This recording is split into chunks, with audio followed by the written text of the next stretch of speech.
Hér í Hveragerði hjá Pure North fór fram í dag undirskrift Sigurður Halldórsson.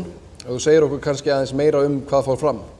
Já, Gísli, þetta tímamóta dagur hérna hjá okkur í Pure North og bara í endurvinnslu sögu á Íslandi. Þetta ný iðngrein og hérna fengum við til liðs við okkur 10 stórfyrirtæki sem hafa nú skuldbundið sig að koma öllu sínu plasti til endurvinnslu hér á landi og eru þar með að leiða veginn fyrir önnur fyrirtæki og sveitarfélög að feta sömu spor. Nú plastnotkun mikil meðal hestamanna í kringum heyrúllur og annað. Hvaða þýðingu hefur þetta fyrir okkur hestamenn?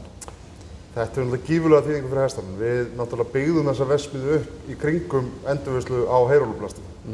Og heyrúlluplast eitt erfiðasta plast að endurvinna.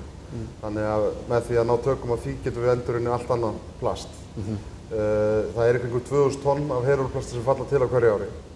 Og það hluti af verkefninu núna að virkja hestamenn og hestamannafélögin og bændur út all land í að taka þátt í þessu verkefni, umgangast plastið betur, skila því til endurvinnslu og þetta vara og við náum að framleiða úr þessu plast aftur. Þannig að þetta virkilega gott plast til endurvinnslu en mikilvægt að allir sem að taka þátt í virðiskeðjunni geri sér grein fyrir mikilvægi þess. Hvernig koma hestamenn plastið til skila hingað til ykkar? Hingað til hefur þetta verið mikið í kringum gammafélögin, séðum, söfnum og þar undir götum, sérstaklega til sveita.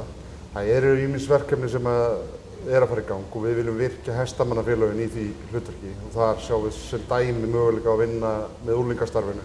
Að úrlingarnir sjáum að safna þessu og pressa í bakka og svo það sótt og þetta getur verið ákveðin fjáröflun leiðinni. Þannig að þetta stór dagur fyrir umheiminn að við endurvinnum plast betur?